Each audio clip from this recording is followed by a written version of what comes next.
First of all, I want to thank the organizers for this privilege for a lifelong student like me to be speaking to such a large number of teachers and teachers of teachers.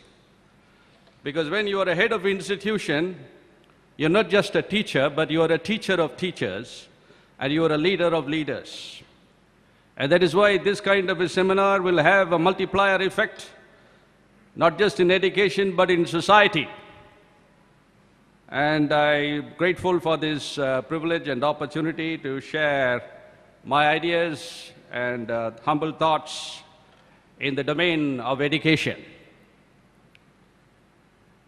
The story is told of a master violinist who gave an excellent performance. At the end of the performance, the entire audience gave him a standing ovation, but he moved away from the stage. And at that time, the master of ceremonies beckoned to him to, "Why don't you take the bow?" So he parted the drapes of the curtain and pointed to a man sitting in the second row and said, "He is the one who should take the bow. He is my teacher." That is the importance of a teacher in society. It is said, a good teacher informs, but a great teacher transforms. But a good teacher becomes a great teacher when the teacher also experiences transformation in the course of his or her life. Information is not transformation. But unfortunately today there is an overload of information and people take it to be synonymous with education. You may be given very little information, but one tiny change that can set the student on a path of transformation. That should be the goal of education. As it has been said by Plutarch, the mind is not a vessel to be filled, but a fire to be kindled. But how do you kindle that fire? That has been the challenge of education right through the ages. Is it information, or is it the passion for excellence? Is it motivation? Or is it the rewards of education that one should look for? Is it in terms of the employment that a student can get at the end of a long period of education? That is the very purpose of education.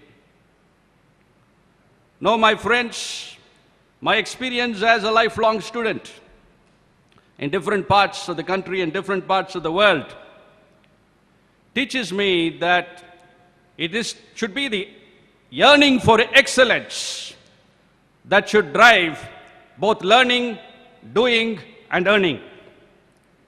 The yearning for excellence should drive both learning, doing, and earning. There should be an interconnectivity of yearning, a passion, and learning. And earning is only a subsidiary, incidental factor. But today, education, as far as parents, students, and a large number of teachers are concerned, it is focused on earning. It is more on the number of marks a student can score than that flicker of inspiration that can turn that person into a powerhouse for transformation, a powerhouse for transformation of the whole world, not just of one country. That opportunity is missed. The greatest opportunity for transformation is nearly 15 to 20 years of education. No other species has this privilege of such a long period of upbringing. And yet, why at the end of that period, we still have a man who often or sometimes resemble a beast, who has not tamed his inner passions. There is very little difference between the word beast and best. What is the difference between the word beast and best? What is the one letter difference? A. And that A stands for attitudes. Unless you have a system of education which impacts attitudes, it is not education. It is something else. You can call it anything, information. So attitude transformation should be the key to the challenges facing education. And that is why long years after I finished my school, in the year 2006, as I was cogitating, thinking, meditating, reflecting, what is this solution? What is the solution to this challenge? Suddenly, like a flash in the pan, the word came up in my mind, economics. Wow, I said that is a new concept. I had the eureka feeling that I had discovered something that no man had ever thought of, purely by chance because I was passionate about it. Economics, spelling is E-X-C-E-N-O-M-I-C-S. Excellence, the root of economics is E-X-C-E, which is the first part of the word economics. What is economics? It is a study of excellence in all its dimensions. Today, you are studying different disciplines, but knowledge is studied in silos. There is no interconnectivity. You study physics, you study biology, you study statistics, maths, English, language, and so on. But the student is puzzled. How do you interconnect? As mentioned by the chairman of this session, the key is creating creativity. How do you create creativity? Unless you connect the disparate nodes of different disciplines, you cannot have creativity. And that is why we have had so few people who are creative throughout the world. Wherever there has been a higher percentage of creative people, like in the Western nations, some Western nations, it's because they are enabled to have interdisciplinary study, interconnectivity of different knowledge domains. Economics is the first subject in the history of education, the history of mankind, which will connect all subjects under the sun and over the sun. You name it. It is a study of excellence in all its dimensions. And what are the dimensions of economics? The first dimension, which is often ignored in today's education, personal excellence. Personal excellence.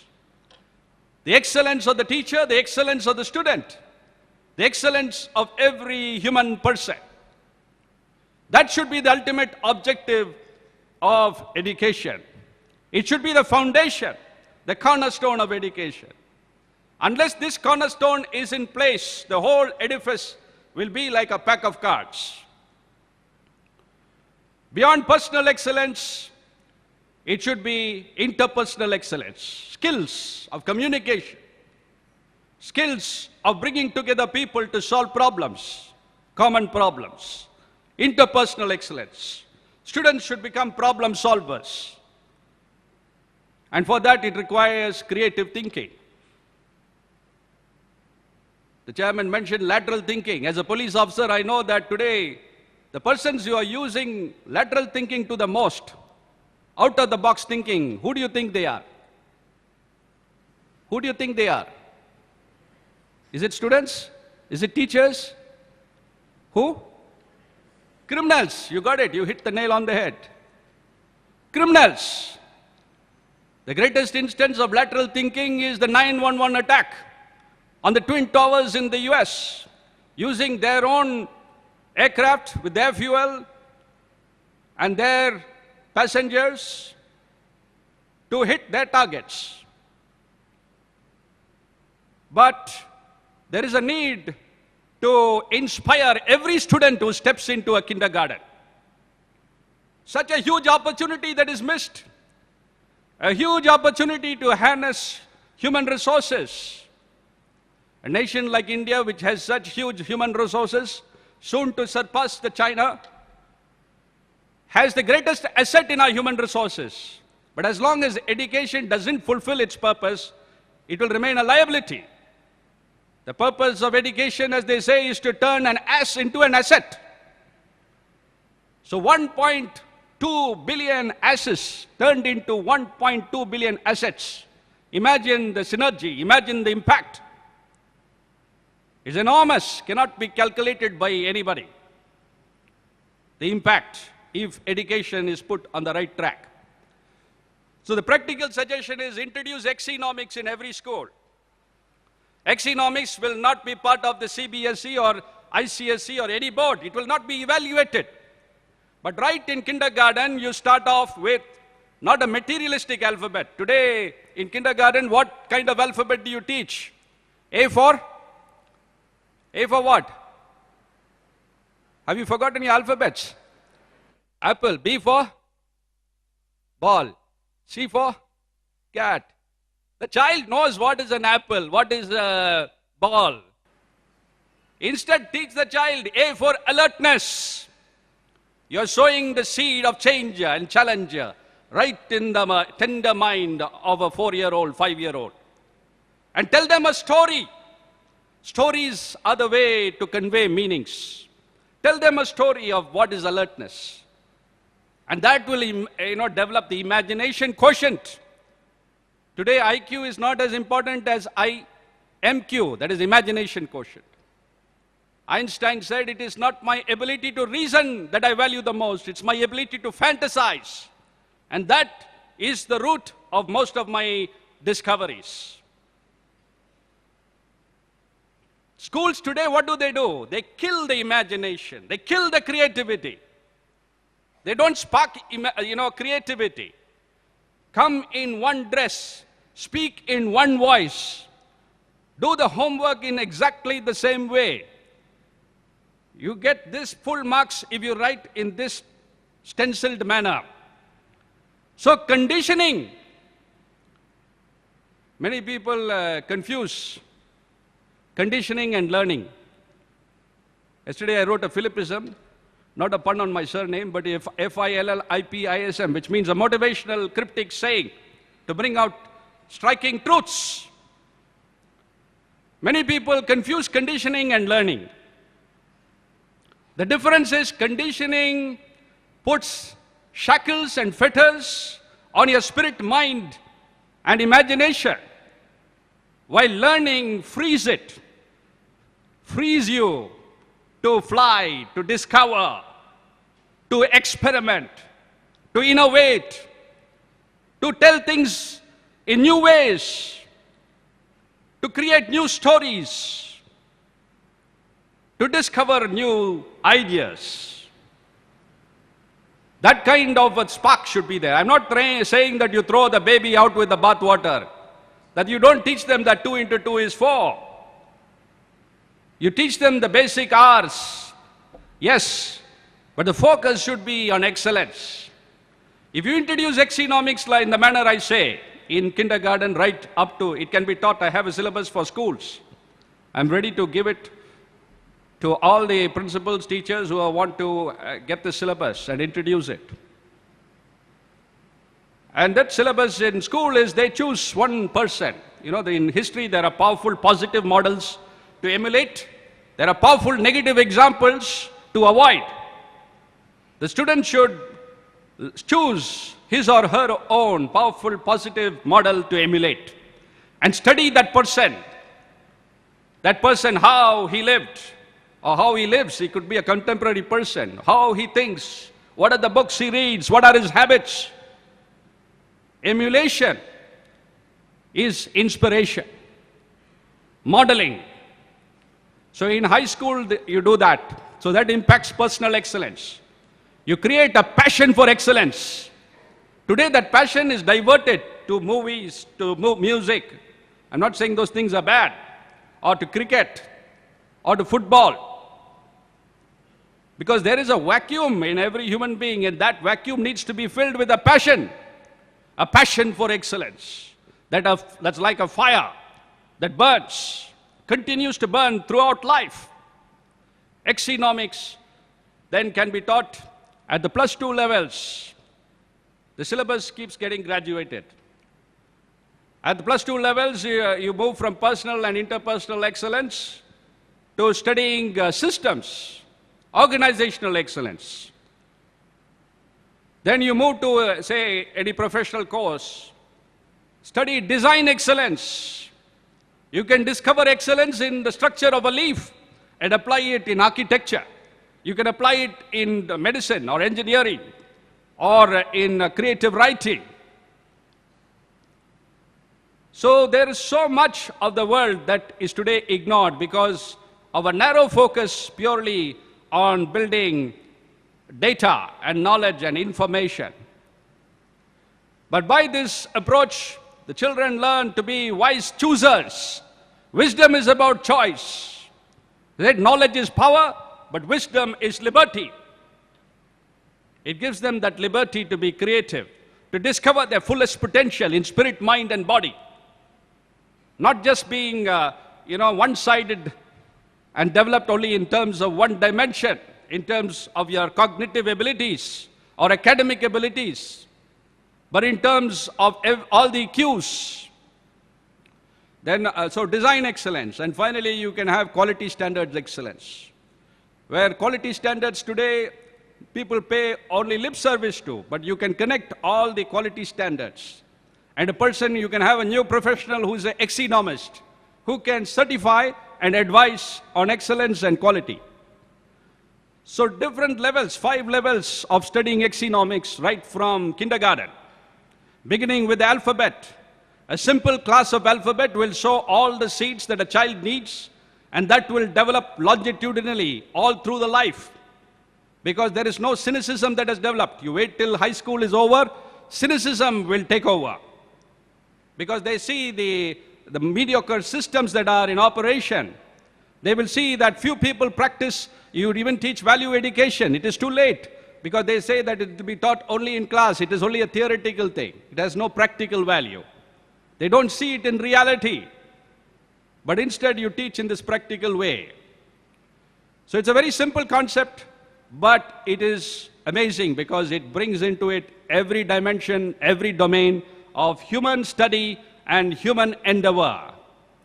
You can empower people who have excelled in different fields and ask them to convert their excellence into a process which can be replicated in different domains. Today, Sachin Tendulkar is known as having excelled in cricket, and that too primarily in batting. But his excellence has not been replicated in others. But by discovering the DNA of excellence, it can be replicated in millions of people, not just in cricket, but in you in teaching, me in policing, another person in leadership, in politics, in diverse fields. Because you see, the yearning for excellence leads to a greater pace of learning. The yearning leads to a greater pace of learning. And the greater pace of learning leads to a greater pace of doing and achieving. And that automatically leads to a greater pace of earning. So even the goals that you now have as priorities will be much easily and more substantially achieved. Even in terms of pure substantive earning. It will be, achieved in a more real and substantial way. Earnings will begin to chase us instead of we chasing earnings. The world paradigm will be turned around. So in addition to this new global discipline, which you can read by just Googling with the word exenomics, E-X-E-N-O-M-I-C-S. Why is the word coined like this? If you chase the excellence, automatically nomics, meaning numbers, will chase you. That one idea can transform education. That single, simple idea can transform teachers, students, practitioners in every domain across the universe. Now, what led me to exenomics was a lifelong practice over the last 30 years of a new thought process. If you take care of your thoughts all the time, you will be able to impact people not only in your words, but in your actions, in your substantial achievements. So I discovered a new thought process which is an alternative to lateral thinking. Lateral thinking, as somebody here said, is mostly used by terrorists, criminals, and so on. It has no ethical component. So how to make ethics practical, pragmatic, and productive and creative? So I discovered this new paradigm of thought, which is called be at it, beat it. It is the key to the human mind. It is the key to improving imagination, improving emotional intelligence, improving imagination quotient, and dealing with stress. Be at it, beat it. It is a formula for success in every field. I've taught more than 1 million people in diverse fields through workshops, through my website, and through my writing. Be at it, beat it is the source code. From that source code, you teach the child, be calm, beat fear. A child who was in the 6th standard was very afraid to be alone, a phobia. Her auntie, who's a doctorate in psychology, learned this process from me, taught the child, and the child went on to become a champion in studies as well as in extracurricular activities. She said the normal psychological pattern is basically positive psychology. Mere positive thinking is not sufficient to overcome the deeply ingrained negative. So if you have to be real, you have to have a dual process. Be at it is the positive process, beat it is the negative process. It is like breathing. Once you understand it is equal to breathing. Breathe in oxygen. Is it positive or negative? Is it positive or negative? Positive. You breathe out carbon dioxide. Is it positive or negative? Yeah, how many say positive? How many say negative? Yeah, it is positive through a negative process. And therefore, it is doubly positive. And this, as Niels Bohr, he referred to Niels Bohr. Niels Bohr coincidentally said, it is the swirling of opposites in the mind that leads to creativity. This is the key to creativity. It's the key to enhancing emotional quotient. Be more, do more, have more. That is the basis of EQ thinking as well as Xenomics. Be more. Teach students to be more. You yourself be more. Do more. Have more. So be more means you mean to have a yearning for excellence. You must burn with passion for excellence. That automatically will lead to an accelerated pace of learning. The right things which you need to learn according to your natural aptitude and your purpose in life.